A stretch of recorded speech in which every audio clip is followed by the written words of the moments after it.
In this video, we will show you how to design an angle screw channel patient-specific abutment case with the Preat Choice Library in 3Shape. Begin by creating an order on the project page, choosing Custom Abutment, and selecting Implant Type from the Preat Choice Library, as well as Preat ASC Ti Blank on the submenu options, and then proceed to the next step. Import your scans, which should include a scan of the mouth with and without scan bodies, and an antagonist. Align the scan with the appropriate scan body, then click Next to begin the design process. The software will generate a custom abutment for you. Adjust the abutment margin, emergence profile, and crown portion so it has the right shape, thickness, and vertical height, and to ensure there are no retentive areas which would prevent a crown from sitting on top.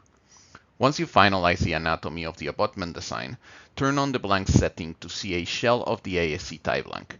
Rotate the shell until its window is in the general area where you wish to place the ASC channel. Then adjust the angulation of the channel vertically or horizontally to the optimal location within the sides and bottom of the window. You can extend beyond the top of the window to accommodate the full angulation range from 0 to 30 degrees off axis. Once satisfied, the design can now be finalized. Click Next to export the design and send it for milling.